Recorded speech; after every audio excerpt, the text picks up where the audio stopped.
Well, welcome all. We are thrilled to have you here virtually at the University of Chicago. My name is Seth Green, and on an afternoon like this one, I'm especially grateful to say I'm the dean here at the University of Chicago Graham School, and we are the home of long life learning at one of the world's great universities. And welcome as well to Enduring Excellence, a series about uncovering the mindsets, values, and habits that allow leaders not only to achieve excellence, but to sustain it over a lifetime. And there are few people that embody this theme more as a person and as a scholar than Arthur Brooks. His work at Harvard, his best-selling books, and his research on happiness and purpose have helped millions of people reframe how they think about meaning and impact across every stage of life. And his research is especially meaningful to us at the university. I had read Strength to Strength and then David Brooks' Second Mountain just before I became dean at the Graham School. And it was so influential that one of the first things that we talked about as a team was how do we build an initiative that allows extraordinary individuals to go from strength to strength and use the university's extraordinary intellectual assets as they do so. And that ultimately became the Leadership in Society initiative, our effort to support extraordinary people across long lives of purpose and impact. And Arthur's work has been vital to everything we do in that initiative. And we have an incredible person that is going to be exploring these concepts of enduring excellence with Arthur. And that is one of the world's truly great moderators and one of the most respected journalists in this country, Tyler Mathisen. Tyler has spent nearly 5 decades interviewing the world's most consequential leaders, including many decades as an anchor at CNBC.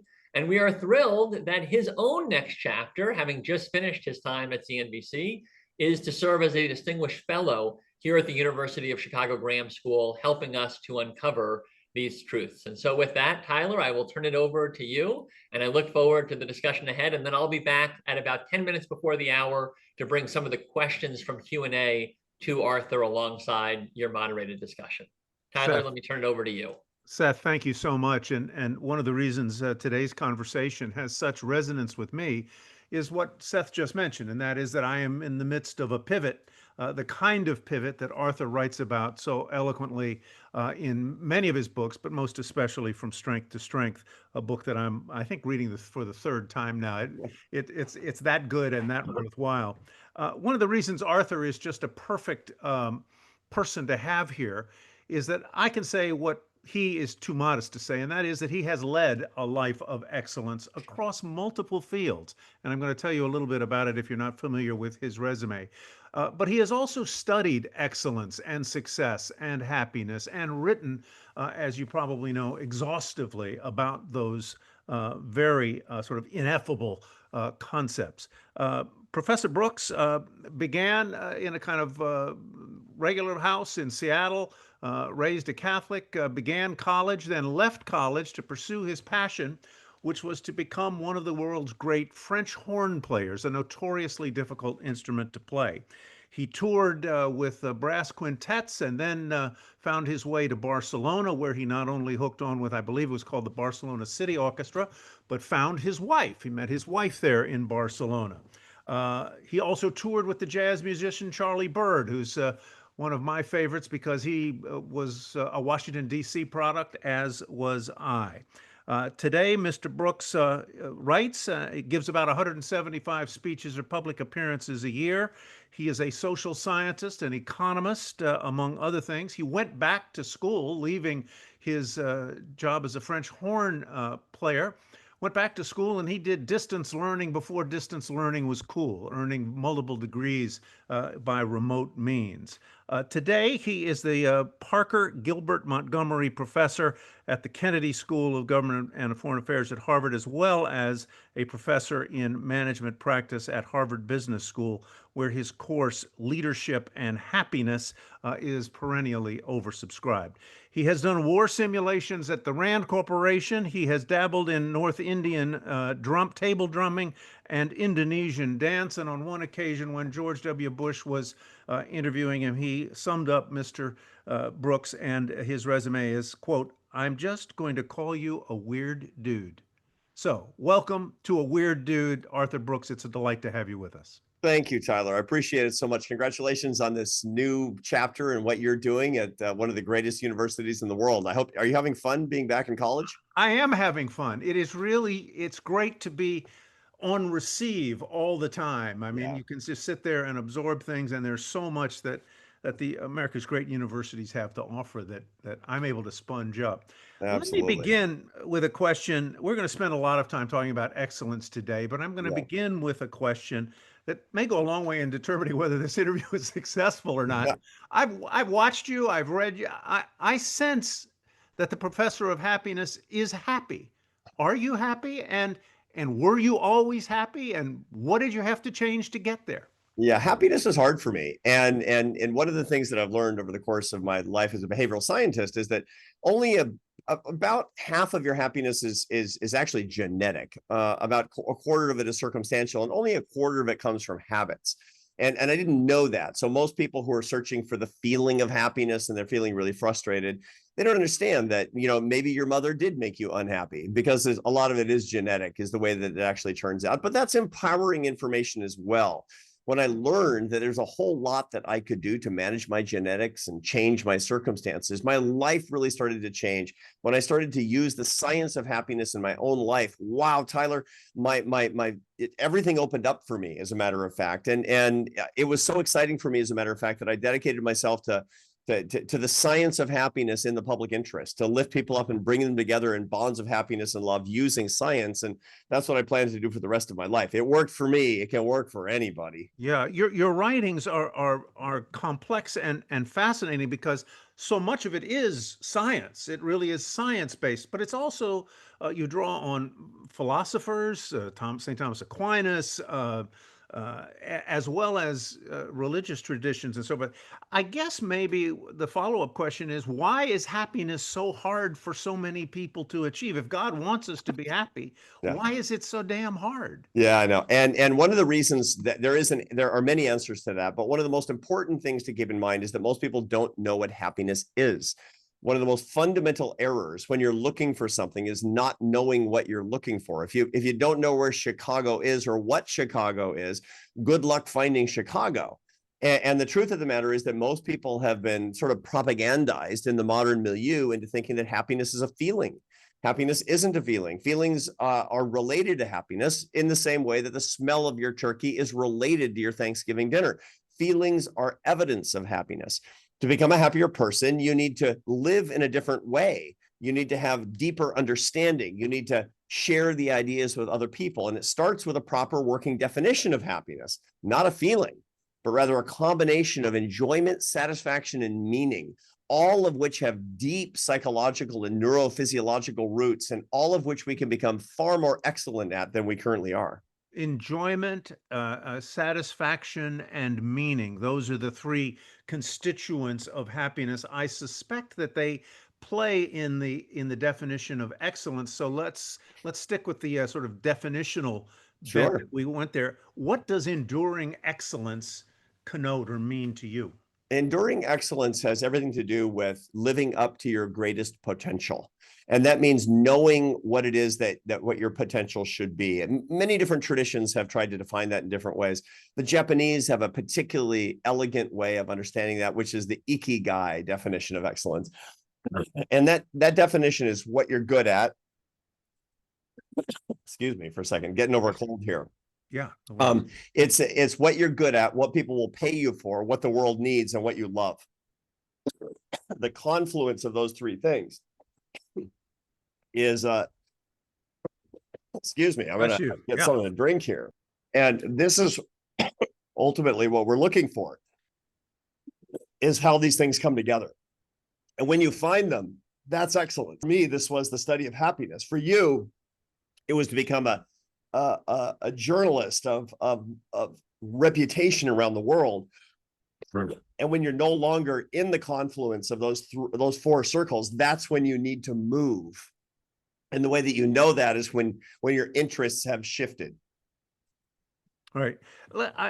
I want to explore excellence and compare it to something that's, I think, related but very different, and that is success. So, how is excellence different from success? Mm. And And to sustain excellence are extrinsic rewards, which you write and Yeah. talk about. Things that money, fame, notoriety, extrinsic rewards sufficient to sustain excellence, or do you need something more, something that is more internal, more intrinsic to you to sustain excellence? That's an important question, because the truth is that Mother Nature lies constantly to us. Mother Nature tells us that if we get a lot of extrinsic rewards, then, and we're successful in the worldly terms, then we'll automatically be happy, which of course is a lie. Grandma said that money doesn't buy happiness, and all the rest of us said, well, let me try. Power, comfort, security, pleasure, fame, Instagram followers. This is what we think will actually bring us the happiness that we crave. And that's all wrong. So if success is determined in what Thomas Aquinas would have called the idols of life, woe be unto us. I tell my students on the first day of class, Mother Nature's telling you that if you have worldly success, you'll get happiness automatically. But the truth is that if you shoot for happiness, then you'll have enough worldly success. Now, of course, my students are strivers. And there's one word in that sentence that makes them panic. What do you think it is, Tyler? It is, here's the sentence. If you shoot for happiness, you'll have enough success. Enough. Exactly right. Enough is the key word. Strivers hate enough because there's never enough. They want more. That's right. And that's what Mother Nature is telling us to do, is there's never enough, never enough, never enough. This is called the hedonic treadmill. And so the truth of the matter is that we have a moral and spiritual obligation to look at excellence through moral terms, to look at excellence in human terms and intrinsic terms. And when we do that in terms of our faith, in our family life, in our friendship, in the way that we serve the world with our jobs, then when we're looking for excellence in that area, then the worldly success truly will be enough. Are success and excellence at one or at war with happiness? So they're not at war. We need to have properly ordered goals, is the way that that works. When our goals are improperly ordered, when our desires are improperly ordered, then they will be at odds with our happiness. And that's something that the Buddha taught. Right desire is critically important to us. We need to want the right things. And so one of the things that I talk about with my students is don't try to get the right things. What you need to do is you need to want the right things. And learning how to want the right thing is critically important. And so, for example, one of the things that people learn when they get married, they don't need to just hope that they want to be with their spouse. They need to work on wanting to be with their spouse for the rest of their lives. It's working on their right desire. Anything that you're trying to do to be truly excellent, to be truly successful, has to do with managing your own desires. And that means knowing yourself, knowing your brain, knowing your heart, knowing your spirit.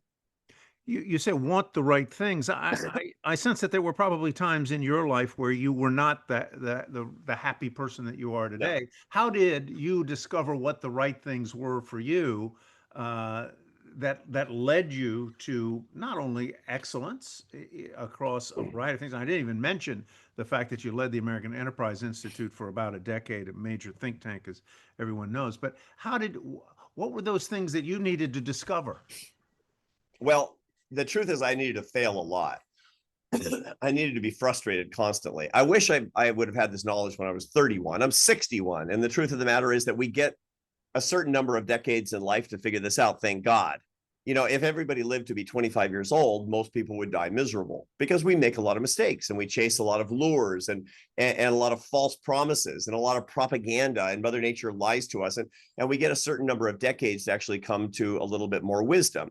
Now, in my own case, personally, I was, as you mentioned, I was the CEO of a big nonprofit think tank in Washington, D.C., the American Enterprise Institute, which is a great organization. I loved running it. I was proud of running it, but I was deeply, deeply tired and burned out at the age of 55. My goodness, what am I going to do? So I did, in order to find out what I was supposed to do, I actually did what people have done for thousands of years, or at least 1,100 years, which is I went on a long walk. This is a pilgrimage. There's an ancient idea that if you go on a long walk with an intention, you'll find the answer to your question. I walked the Camino de Santiago, which is hundreds of miles across northern Spain. My wife agreed to do it with me reluctantly. and the saying is, when you end the walk in Santiago de Compostela, which is a medieval city in northern Spain, you'll be granted what you seek. And I was asking the question, what can I do so finally I can find the deep life satisfaction that I seek? What am I supposed to do? This is in 2019, and I had just finished this decade at the American Enterprise Institute, and entering into the city of Santiago de Compostela, I gained this knowledge. I think it was almost divine that I was supposed to spend the rest of my life lifting people up and bringing them together in bonds of happiness and love, using science and ideas to return to my roots as a scientist in the public interest, such that people could live better lives, starting with my own. That's really your mission statement, isn't it? It is.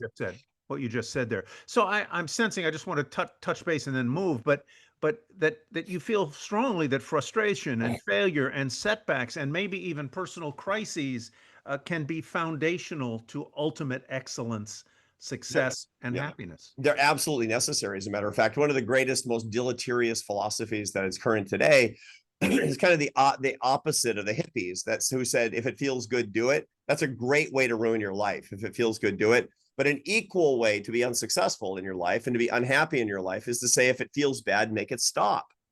Eliminate the pain. That's exactly wrong. The truth of the matter is that life requires a lot of discomfort. We have negative emotions because our limbic system alerts us to threats. This is how we stay alive. We have negative experiences because that's life on earth. And from the negative experiences, we learn and grow if we allow ourselves to do so. True excellence really starts with this kind of, I guess it would be a motto, a first thing. And this is what I say every day when I wake up. I'm truly grateful for the lovely and pleasant things that are going to happen this day, but I'm also truly grateful for the difficult and painful things that are going to happen this day, because through these things, excellence can be mine, but only through these things. Are people who have achieved enduring excellence, and we can probably all think of them, some of them people that would be in the public eye, others people who are our neighbors or friends or live a much quieter life. Are people who have achieved enduring excellence necessarily happy, or is there only a faint correlation between sustained excellence and happiness, or no correlation at all? Yeah, well, what people understand who are generally excellent in the things that matter the most, which is not the worldly success that we hear about. You know, the idea of being rich does not mean that you're excellent and successful in life. It just doesn't. And Tyler, you and I know lots and lots of wealthy people who are tremendously unhappy and have unsuccessful marriages and have a pretty bad relationship with their kids. And the successful people who are excellent in life per se, they are happy, but that doesn't mean they're not unhappy. Happiness and unhappiness are not irreconcilable. On the contrary, they're not even opposites. Negative and positive emotionality, they occur in different hemispheres of the brain, largely different parts of the limbic system of the brain. They exist because they're both part of a truly full life. What you find is that people who are excellent and successful, they're at peace with the fact that they're living a full life, including the negative experiences that so many people are being told today through the sort of the therapized world tells them that they should be eliminating, which is just, look, I understand you need to manage negative emotionality when it's exaggerated or dysregulated, but the whole idea that we should be eliminating sadness and anxiety is almost a perfect recipe for an unfulfilling life. One of the things I think I recall reading in one of the books I've read was that you can't really get to pure happiness, but you can get to happierness. Yeah. I mean, and that's kind of what you're describing there. Happiness does not mean the absolute absence of some unhappiness. It means something different than that. Of course. Let me turn back to excellence and success. Can you have excellence without success, or success without excellence? And where does happiness figure in that? It's a good question, and it really depends on how you define excellence and how you define success. The truth is that you can have all kinds of worldly success and not be excellent as a human being. You can be an excellent human being and not have worldly success. But to have intrinsic success in the things that matter, you must be excellent in those things as well. It's just, you know, the metaphor of sports is always really interesting. You're not going to be successful in sports unless you're excellent at your sport. As a French horn player, I couldn't have been successful as a French horn player unless I was excellent as a French horn player. All the things that matter, all the things that you have to work hard on, it requires this discipline and human effort. And that's also true in virtue. If you want to live a good life well lived, and you want to be successful in doing so, you have to be excellent at it. And that's the central idea behind all of Aristotle's writings. You need to understand what success in life is all about and live that excellent life. That's what he's talking about. Are there, I know it's not boilable down to simple practices, but are there common habits or practices of people who achieve excellence and happiness?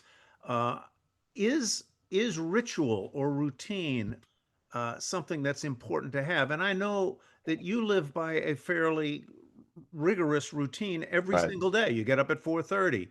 That's right. You spend some time in silence. You go to mass every day. You work out every day. So where does routine and practice and habit, and what are some of those habits and practices of enduringly successful people? So there are a lot of them, and different people design their lives in different ways. For me, it's been very important to be extremely disciplined about managing high levels of negative affect. That's what behavioral scientists refer to as negative mood. And there's nothing wrong with having high negative affect. A quarter of the population, I should say a half of the population, of course, is above average in the intensity of their negative emotionality. And that includes most high performing individuals, most CEOs and entrepreneurs. You've been interviewing these people for decades at this point. You know that they tend to be high in positive emotion, but also high in negative emotion. And that's because they fall into the affect quadrant that we call the mad scientist. And a lot of people watching us right now, they're happy, but they're also unhappy a lot of the time. And their big challenge is managing negative affect. That is certainly the case for me. And I've used my knowledge base as a scientist to design my life in a way that's best at managing high levels of negative affect starting in the morning. The reason I get up at 4:30 is because getting up before dawn is excellent for managing negative affect. I pick up heavy things first thing in the morning because that's good for negative affect. I go to mass every day, or worship or meditation, depending on if you're religious or not.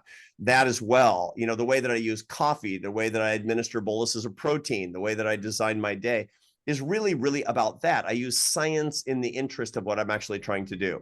At the broader scope, if we zoom out to 30,000 feet, however, those are micro disciplines. The macro disciplines are really important as well to be more successful, to be more excellent, and to be happy and well. And by that, I mean happy and healthy. This comes from work of the Harvard Study of Adult Development, or my colleagues at the Harvard Medical School have been running a study for 85 years, looking at people year after year as kind of a crystal ball. How did they live when they were younger so they could be happier and well when they were older? And they all, by the way, Tyler, they have 7 things in common, 7 macro disciplines that they have in common, which is really important to have successful, excellent lives of virtue, happiness, and wellness. Some of them are really obvious. They have to do with diet and exercise and smoking and drinking. They don't use substances. They don't get addicted. They don't eat like 4-year-olds. They move around because it's very, very hard to live and be healthy and happy if you're not doing these things. But then the 3 other things are really important as well. They're lifelong learners, so they're really interested in things in life. It's just really, really encouraging that as you're at this node in your career, you went back to a great university because you're a lifelong learner, which is so exciting. The next thing is that they have a technique, a personal technique for dealing with the difficult parts of life. For some, it's, they're really good at therapy. Some are good at their worship. Some are good at their meditation practice, but they're really good at dealing with the difficult parts of life, something they've gotten excellent at. And last but not least, is their relationships. If there's just one that has no substitute, it's love. Happiness is love, is what it comes down to. Usually a good marriage, but not always. Very close friendships are critically important. And these are the macro disciplines we all should be paying attention to live the best lives. You have written, and I've read it several times in your books and in your columns, that, quote, excellence is its own reward.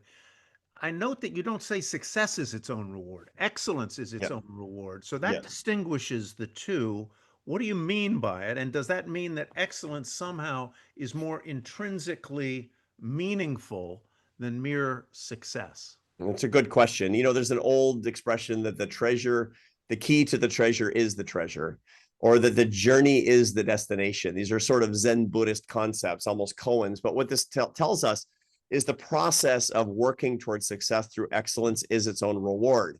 You don't know what the outcome is going to be. The unhappiest people, by the way, are those only working for the outcome.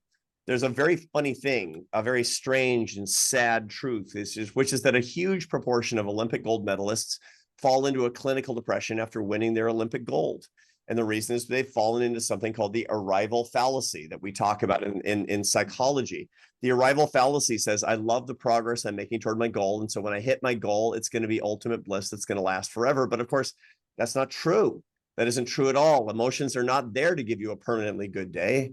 If you had a permanently good day, you'd be distracted from a saber-toothed tiger sneaking up behind you who would eat you and you wouldn't pass on your genes. Emotions are there to give you a reaction to a threat or an opportunity, and that's it. That's the reason that when you get a new car, it's great for a month. You get a new house, a new relationship, a new watch, it wears off fast. And if you keep seeking it and seeking it and seeking it, if it's the success, if at the end of the day, all you're looking for, that's an exercise in frustration. That's why we should seek excellence and occasionally enjoy a little success. As you've looked at people or examined excellence in your scholarly work and the science of it, broadly speaking, do people who achieve enduring excellence oversample or over-register on optimism or hopefulness? In other words, is it easier to thread the excellence needle if you're an optimist? So it turns out that hope is more important than optimism. Optimism is a prediction. It's nothing more than a probability. To be an optimist is to say, I think everything's going to be okay.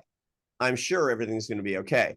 To be hopeful is a theological virtue. It's an action. It's something that says something can be done and I can do it. That's the essence of excellence, is hope.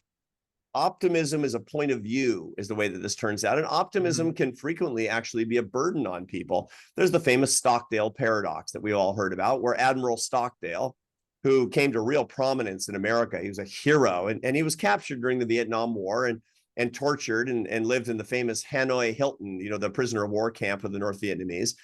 He noticed that the optimists were the ones who always died. And he said they died of a broken heart. They said, by Thanksgiving, we'll all be out. And then they weren't out. They said, by Easter, we'll all be out. And they weren't out. And pretty soon they just faded away. The hopeful ones who said that we can do something to lighten the load of other people.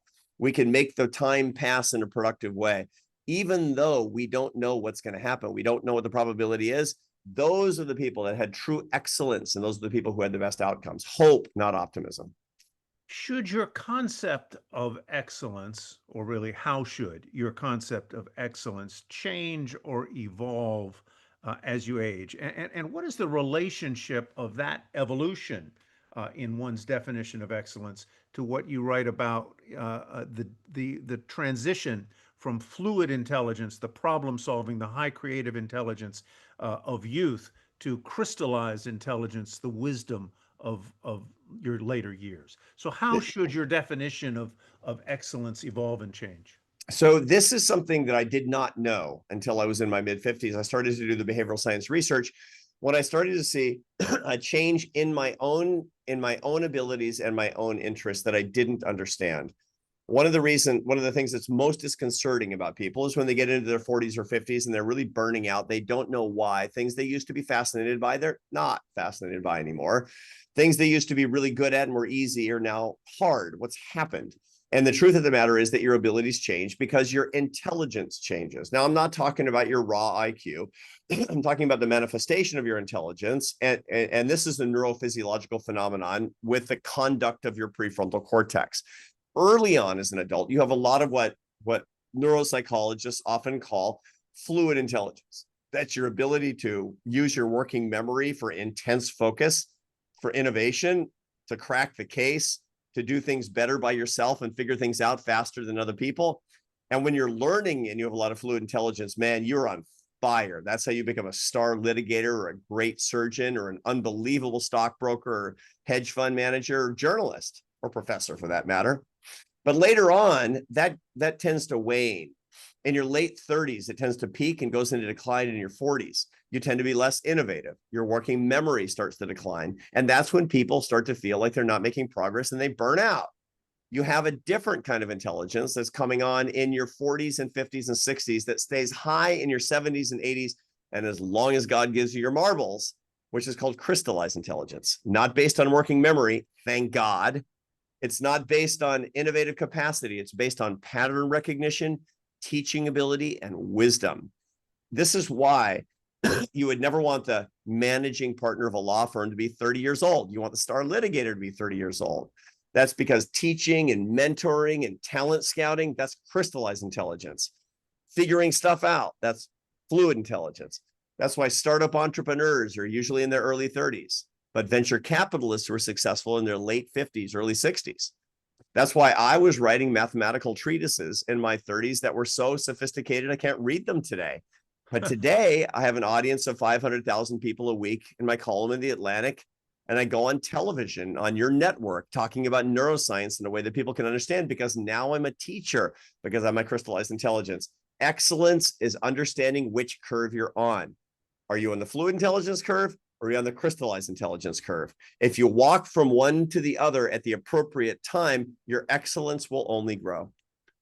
Let's have a handful of popcorn here by way of this next question, and it's kind of a toss up. I'm curious if you could name for me three people, living or not, hopefully one is alive at least, who you would say, whose lives you believe epitomize excellence. And I'm going to ask you to exclude the divine like Christ, but I'll spot you the Dalai Lama because I know he's a great inspiration to you and has much to teach, and we have much to learn from him. But can you name quickly three people whose lives epitomize excellence to you? Yeah, there are people like this. And again, it's important for us to remember that nobody is completely excellent. Nobody is completely successful. We have a tendency to idealize people's lives in a way that actually dehumanizes them, that turns them into cardboard cutout two-dimensional characters. And that's actually bad for us and bad for them.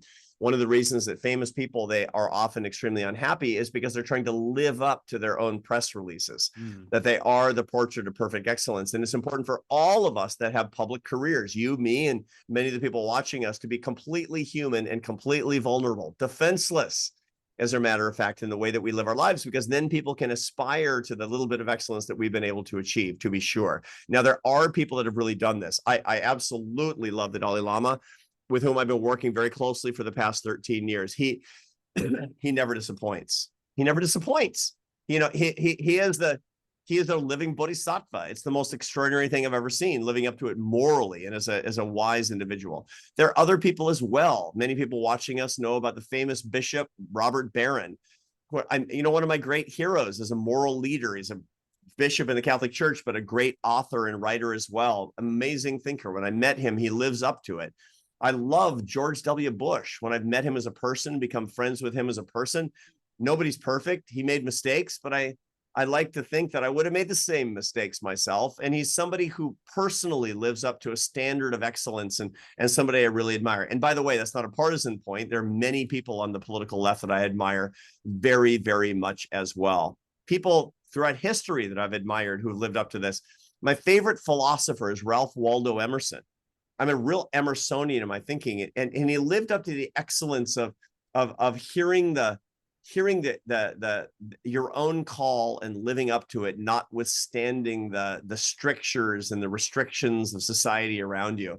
You know, a lot of people read Ayn Rand today, but Ralph Waldo Emerson was the OG in being your own person, is what it comes down to. And he lived it in his own time. He also founded the magazine that I write for today, which is The Atlantic, which I admire a lot. I thought you were going to mention Johann Sebastian Bach. That's a fair point. Johann Sebastian Bach, the greatest composer who ever lived, in my view, somebody who's inspired me and who said that the aim and final end of all men and women is to glorify God and to edify humankind. The idea that all music should just lift people up, and all of our work should lift people up. That's the aim and final end of what we're doing. He was somebody who, when history passed him by in his own lifetime, didn't become bitter. On the contrary, became the greatest teacher of his time, getting onto his crystallized intelligence curve. Only became the great composer we know today 100 years after his death, and died a happy man. By the way, Tyler, he also had 20 kids, which is pretty productive. Yeah, he did, and his wives were working hard. Believe me. He only had two, by the way. He only had two wives. That's amazing. Yeah. I mean, just amazing. Let's talk a little bit about faith. You're a person of faith. You say that, among other things, that one of the pillars of happiness is faith, or a spiritual life. Is excellence, does excellence in some way depend on having faith or a spiritual life? And how does the decline in faith or religious practice in the United States make excellence harder to achieve? Yeah, that's a good question. And I think the answer to that, I could answer that as a Catholic, but I prefer to answer it as a scientist, which is that what excellence requires is not faith, let alone my faith. It requires transcendence. And what transcendence means is to transcend yourself. Mother Nature wants you to be stuck in your psychodrama. My job, my car, my money, my television programs, my kids, my worries, me. It's just so boring and mediocre. And the trouble is it traps you in a psychodrama of mediocrity. And that's what holds people back. If you can get above that by standing in awe, then you're free in ways that you can truly become excellent in all the ways that really matter. And there's a lot of studies on this. This is what William James called going from the me self, me, to the I self, in which I'm looking out on the world. The most excellent performers in every field, they can stop looking at themselves and they can start seeing the outside world and all of its marvels and participate in it with true excellence. So how do you do that? Maybe that's the Stoic philosophers, and maybe that's walking without your device before dawn, or studying the fugues of Johann Sebastian Bach, or Vipassana meditation practice, or for me, it's going to mass every day. But we need something to become transcendent, to be excellent. So is having a spiritual life or faith important for someone who is trying to live a life of enduring excellence? For me, it's very important. It doesn't necessarily take the form of religion or spirituality for many people, but it must zoom you out on yourself such that you can stand in awe of the universe and things greater than you. You write a lot about addictions, notably workaholism. Right. Are some people are addicted to success? Yeah. Some people are addicted to work. Are some people addicted to excellence? Do we call that perfectionism? And can addiction to excellence backfire?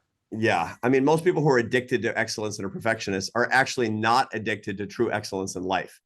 What they are is they're addicted to details about certain parts of their lives, and being absorbed with and obsessed with details is different than any sort of macro understanding of excellence per se. And we all know this to be true. There are things that we do and there are things that we leave because we're trying to prioritize in life.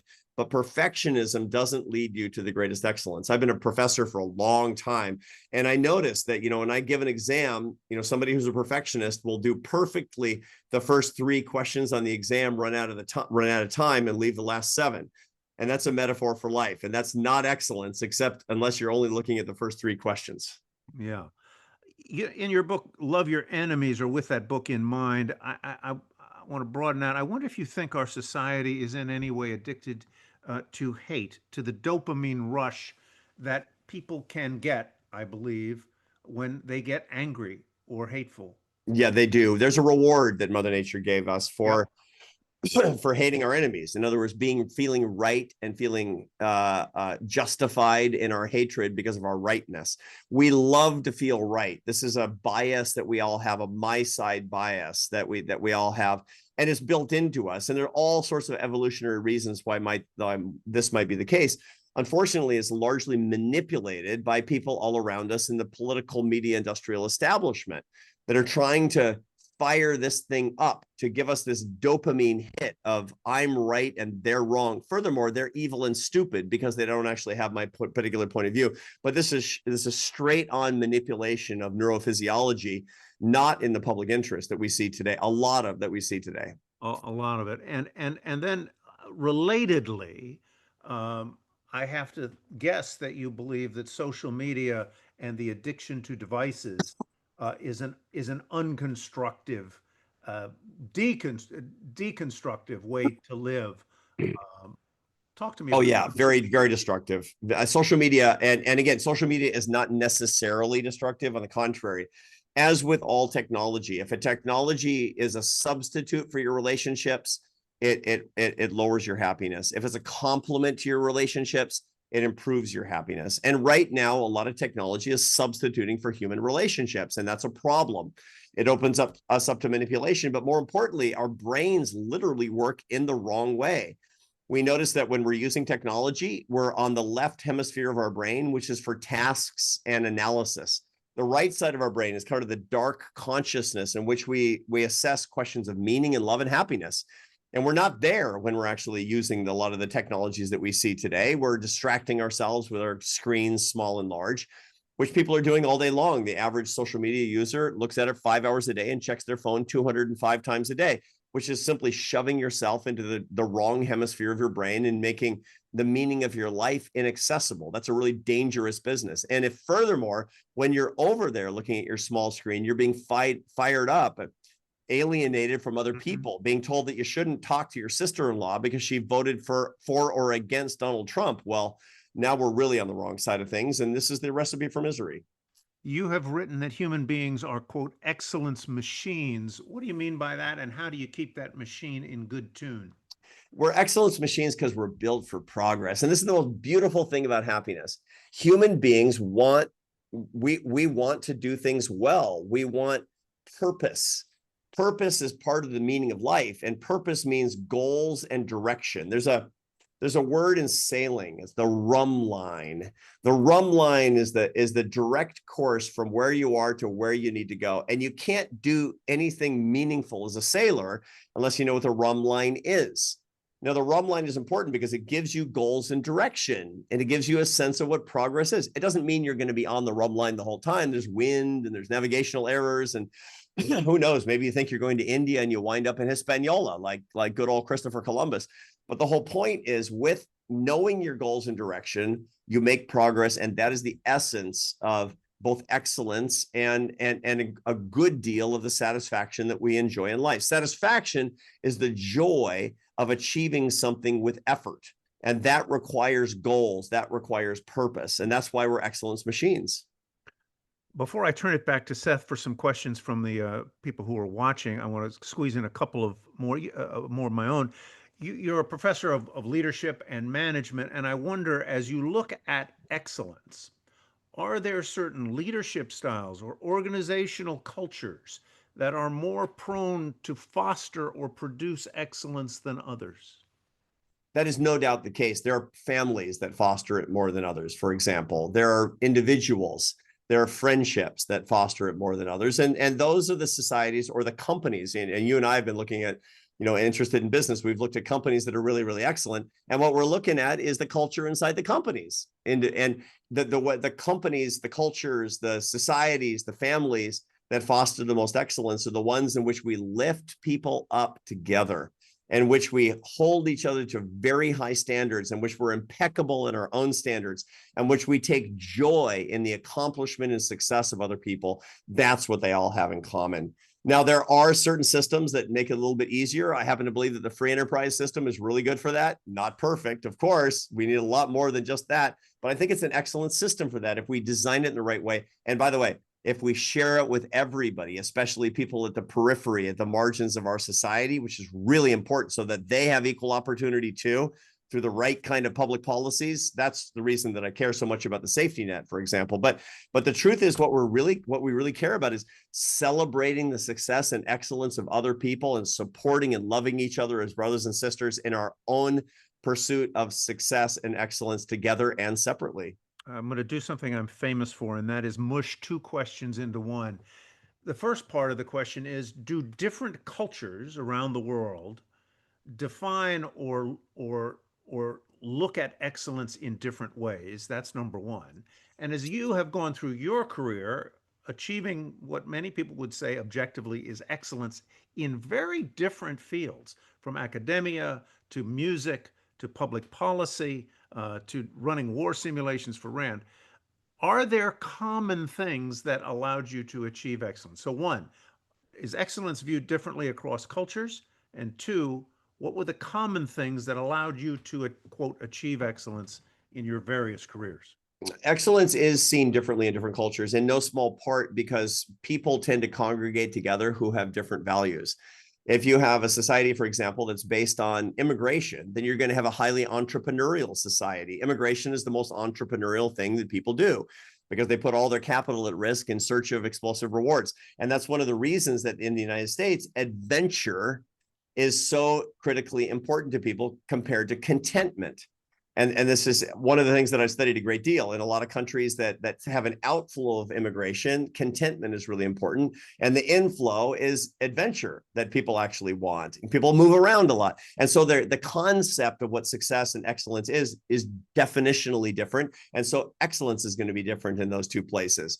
The second thing is that, and it's related to this, is when you're going through your own career, you're going to see the coin of the realm differently depending on what you're actually doing. Now, personally, I'm a real adventure guy. I really, really want to conquer new vistas and see new things and have a great time and learn new things constantly. But to do that, I actually have to figure out the system that I'm working in and figure out what's rewarded in that system, what's valued in that particular system. And it was very different playing in a symphony orchestra in Spain than it is being a professor at Harvard and wandering around talking to people about the science of happiness. That's for sure.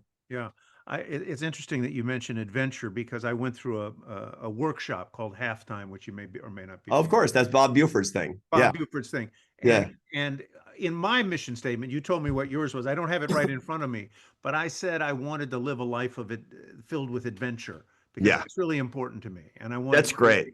I wanted time for solitude, but I wanted to be busy so that I didn't get bored. I'd be too busy to get bored or get old. I'm going to come back in just a minute with a concluding question or two, but let me invite Seth to come in and maybe share some questions from the audience with you.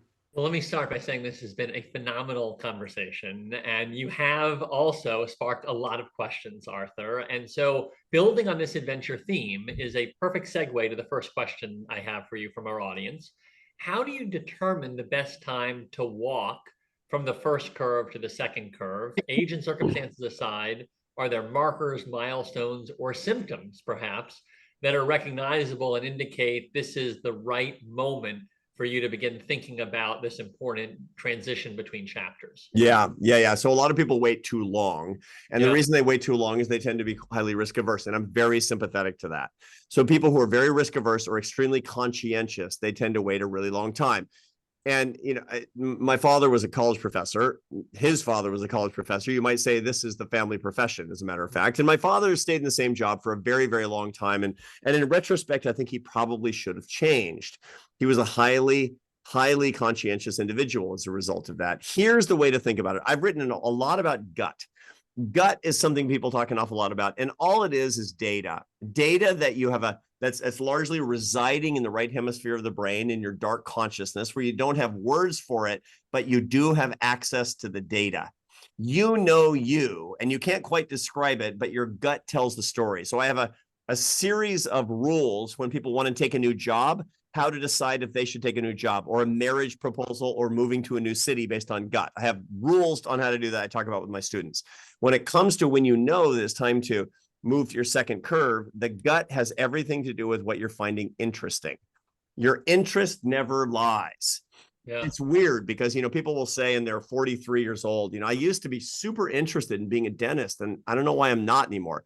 I'll tell you why you're not interested in being a dentist anymore. And it's because you're not getting better at it. And you're not getting better at it because you're no longer on the meaty part of your fluid intelligence curve. And I can show you the neuroscience, but it's true. That's why dentists start taking Fridays off and they golf when they're in their mid 40s, not because they like golf, but because, I don't know, I'm getting better at it, at least, is kind of what it comes down to. So your interest never lies. That's when it's time to start thinking about making a change in midlife. So there's another question here about how we can become more comfortable with mistakes. And what I've noticed, Arthur, is this is particularly true for many people who we see who are highly accomplished, because they've spent decades kind of being the person that others went to for advice or mentorship. And being in the role where they're the learner again can be daunting because it's been so long since that moment. And even these individuals who spent a lot of their early career having wild mistakes and failures, then get to a place where they coast for a couple decades and they lose that muscle. So can you talk generally about this, but maybe in particular for some of the individuals that you're seeing who are reading your book, Strength to Strength, who are in our world around leadership and society? How do we help them to get comfortable again with this discomfort? Yeah, no, this is a really hard thing. And by the way, this is not just about going back to school. This is people who have, they have an unexpected divorce in their 50s and they have to date again. People who move to a foreign country, they immigrate because they have to. In their 40s, they have to learn a foreign language. This stuff is really, really hard because, you know, adults are not supposed to actually have these failures. We have a kind of a permission structure for failure when we're kids and when we're young adults. Now this is actually changing. Seth, this is an important thing. One of the things that I see in my students that's really changed over the past 35 years is a much, much higher sensitivity to failure. People are way more afraid of failure in their 20s than they were before. And I talk to people in the mid-20s today who've never been on a date. And I was like, what are you talking about? When I was in my 20s, that was like all that mattered. And like, why not? And they say, I don't know. I don't know how to do it. Well, you just go do it. What are you afraid of? She'll say no. I mean, so what? I mean, that's the whole point. Get shot down, you know, risk, have a bad breakup, learn, try again. You know, that's kind of what it comes down to. And so what we have is an increasingly risk-averse, failure-averse society. And that's a learning-averse society is what it comes down to. So what I work with my students, I actually take them through a little exercise. It's called the Maranasati failure meditation. Now, Maranasati in the Theravada Buddhist tradition is that in which you contemplate stages of your own death. Monks in Theravada Buddhist monasteries in Southern Asia will look at photographs of cadavers in various states of decay. It sounds really morbid, but what they'll say is, that is me, to expose themselves to the truth of their own death, therefore helping them to accept it and setting them free so that right now they can be alive. The same thing is true with failure. I walk my students through a visualization exercise of their own existential failure. And like step 4 is, I think my parents feel sorry for me. That's when they cry. Right. And then they walk through it and they do it every day and they get set free. They get set free because the solution to learning to fail is to fail. Well, so we can have a whole discussion, Arthur, another time maybe about great inflation and how that has done a huge disservice in this regard. Totally. Because, totally. I know you guys are better at that. What it's like to get an A- anymore. Yeah. Right. And then, you know, that sets up a certain way of understanding the world. But let me ask one final question, then I want to turn it back to Tyler. This is a really interesting one because I think it also speaks to, there's huge value in the discipline and habits that you've built. We're talking about excellence because we believe that is a virtue. But here's the question. Should we allow for some lack of excellence or some openness in our schedule, inefficiencies, you might call them, as an opportunity for unexpected roads to take? How do you see these two at the same time? Because you're an adventurer, but you also believe in the value of discipline and habit. And so how do you see those? They're not irreconcilable, but I imagine you need to be intentional so that you don't over-optimize in a way that then limits your ability for some of this expanding horizons and dynamism that you may also want in your life. No, absolutely. That's exactly right. It's very important for us to program into our lives things that are new. You know, that's Tyler's adventure. That's why he's back at the University of Chicago, not because he spent his whole career in academia, but because, I don't want to speak for Tyler, but because he wanted to try a new thing is what it came down to, and learn a new thing. And you need to systematically expose yourself to these new things. A lot of your life should be dedicated to getting really, really good at what you're doing. Morally excellent, technically excellent, professionally excellent, excellent in your relationships, but it also should be dedicated to having brand new, novel experiences. Openness to experience is one of the great markers of living a happy life. Great. Well, Tyler, last question to you. All right, let me ask, I want to squeeze in 2. You talk a good bit about detachment and how important detachment in a kind of, I guess, Asian philosophy or Buddhist philosophy sense is to having happiness. But it seems like detachment would be the opposite of one of the ingredients you would need for excellence. Is it? So detachment, what it really means is this, and it gets back to the earlier part of the conversation. Buddhists always talk about the fact that you need intentionality in your life, but without attachment. So intention without attachment. What does that mean? That means you have the rum line. In Spanish, there's a better word for it because you use it in common parlance. It's el rumbo. Rumbo means that means the rum line, and that's the intention of your life, but without dogged attachment to the arrival of what you're trying to get. And that's how detachment actually is completely compatible with excellence. Excellence is about excellence along the journey, not attainment of the ultimate reward. go toward that thing. Absolutely. And live each life, each day of your life with this intentionality. It's what Dale Carnegie talked about, living in day-tight compartments, but each day-tight compartment goes in this particular direction. But if we can manage intention without attachment, that's where detachment leads to excellence as well. I began by asking you if you're happy. I'm going to conclude by asking you if you're hopeful. I'm super hopeful. I'm more hopeful than I've been in years and years. And there's a lot of reasons to be hopeful. You know, I have seen so much positive change in people. I'm in the midst of a project to expose 1 billion people around the world to the happiness science. And last but not least, I live in the United States of America, which is a hopeful country, always renewing itself, even in the darkest times. We've got tough times, Tyler. We know this right now. But that means it's just a new day to do more good. And that starts by lifting each other up and bringing each other together in bonds of happiness and love. And I get to do that. So I'm really hopeful. Why don't we leave it there? Professor Arthur Brooks, thank you so much for your time and your insights and your wisdom. I'm a big fan, and keep doing what you're doing and making. Thank you, Tyler. Thank you for your work too. I appreciated it so much. Thank you so much. And to Seth Green, thank you as well, to the University of Chicago and the Graham School. My gratitude goes out to you. I appreciate the opportunity to spend time with people like Arthur Brooks. Thank you all.